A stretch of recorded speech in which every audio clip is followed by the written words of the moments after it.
Welcome to Daily Digicast. I'm Rex Reynolds and this is Sarah Paxton. And today Sarah has a really important PSA she wants to share. Thank you, Rex. That's right, I've got an announcement to make. Catfishing has become an internet phenomenon as of late, and a very dangerous one at that. Well, why is it so bad? Could you explain to us how it works? I can do better than that. I've got some pre-recorded video of some people who have had first-hand experience with catfishing. So Rachel, tell us your story about being catfished. Well, it was a normal online interaction with an individual online who I thought felt the same. It seemed so genuine. I trusted him, not knowing what the consequences was. So how did it start between the two of you? I got a friend request one day from a guy called Jason Jefferson. So I went to his profile, and it was from a nearby town. We had a couple of friends in common, so I accepted his request. Then we started messaging all night, and we fell in love. We would talk on the phone and send pictures. But anytime I asked him for a FaceTime, he would always give me excuses that he's busy. And whenever we were supposed to meet in person, he was always called to work or something. And there was no way for us getting to see each other. So you've never actually met Jason in person? No, not in person. I asked him when are we going to meet, but he never gives me a straight answer. So what did you do in the end? I said to him that I can't go on any longer trying to build a relationship with someone I've never seen. And what did he say? He said he was sorry, but he was really shy and was self-conscious about his looks. He said he thought it was really ugly and I wouldn't want to go out with someone like him. It was so sweet. I thought it was being really silly. I did go out with him. It was gorgeous. So what happened then? Well, we made up and we kept on messaging for a while. But anytime I mentioned meeting up, it would always say no. It was weird, but it was weird because he lives in the same town as me, and we got on so well online. I couldn't understand why we couldn't meet in person. What did you do then? I talked to one of my friends about it and showed her pictures of some of the messages.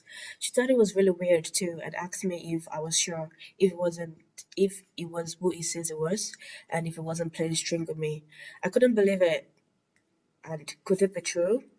I better check. So you tried to find out if the guy you were having a relationship with online for 6 months was really Jason Jefferson. Yeah, I know it sounds crazy. I couldn't believe why we wouldn't get along because we got along very well online, and I don't understand why we couldn't meet in person. So it's really crazy. So Jason wasn't who he said he was? Yeah, we did an image check online with the photos he sent me. However, it wasn't the guy in the picture. I messaged him after that, and he wouldn't reply my messages. His social media account seemed to disappear then. I never heard from him again. I was so upset I couldn't believe it would deceive me.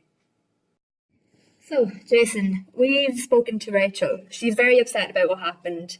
Would you like to tell us your side of the story? There's not much to tell, really. I was bored and I wanted something to do. So, you decided to string Rachel along, letting her think that you wanted a relationship with her? In their right mind would get into a relationship with someone they've never met. Yeah, maybe it's a bit mean of me to lead her on, but it's not my fault she's so naive. Is this the first time you've catfished someone? I wouldn't call it catfishing myself.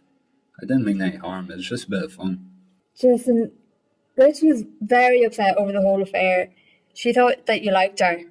Don't you feel bad at all about this? It was just a bit of fun. Don't blame me because she's so naive. Maybe she should be thanking me for teaching her a valuable lesson. That was a very interesting experience of catfishing. Thank you for that, Sarah. My pleasure, Rex. We have been joined by two guests for our discussion on catfishing. You're very welcome, Ken and James. So, first of all, Ken, you're here to tell us a bit more about the ins and outs of catfishing? Yes, I am. Thanks for inviting me to the show. So, Ken, could you tell us and our viewers what exactly catfishing is and how you could potentially spot someone who may be trying to catfish you? Okay, so the term catfish was made popular after a documentary film called Catfish was released in 2010, and subsequently a television series was spawned from the film. Basically, a catfish online is someone who has made a false profile on social media in order to deceive or manipulate others. They would often develop a romantic relationship with someone whilst they're pretending to be somebody they aren't. They build these profiles using other people's photos, coming up with fake biographies and interests, and sometimes they even fabricate their whole social media. They often engage with people through certain interests, and that would be a foundation for their relationship, and often a romance would develop from this. In terms of how to spot or catch out a catfish, there are certain red flags that you should be aware of. If their photos or their life seems too good to be true, they usually are. If they have very few photos on their profile, and if they have a low friend count on social media, that is usually an indicator that they are a catfish. If they are saying exactly what you want to hear, if they get very serious in a relationship very soon, or if they start asking you for money, then they're more than likely catfishing you. Also, if they're telling you very elaborate life stories or always making excuses as to why they won't meet up with you in real life or even just video chat with you, then that is another big red flag. I'd also just say trust your gut. If you feel like something is off with this person who you've met online, you don't owe them anything. So don't hesitate to stop talking to them if you feel you may be being catfished. So, what sort of reasons would people have to catfish someone? Well, reasons for doing this are complex. I wouldn't say there's always a specific reason for them to do this. The anonymity reduces their responsiveness to social or moral codes and would make it easier for them to believe they wouldn't be caught or that they wouldn't be very remorseful when they get caught out. They probably get some sort of pleasure out of deceiving or, in some cases, extorting people. They also don't have to come face to face with people they've catfishing online, and they can avoid meeting in real life. So that lends back into the safety and anomaly outlook on this. They also build relationships on the confidence and trust that people tend to have in social media sites, since people are encouraged to share their lives online. So the catfish exploit this trust in social media platforms and form relationships with people online. Thank you, Ken. Now, we also have James with us here today to tell us about the legislation. First of all, thanks for having me here today. And to answer your question, yes and no. In the USA, there are a few bills in different states regarding the impersonation of a person online.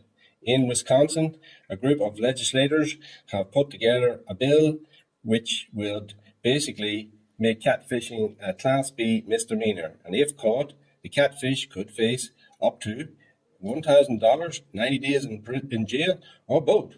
So there's definitely some laws in place or potentially about to be put in place in the States.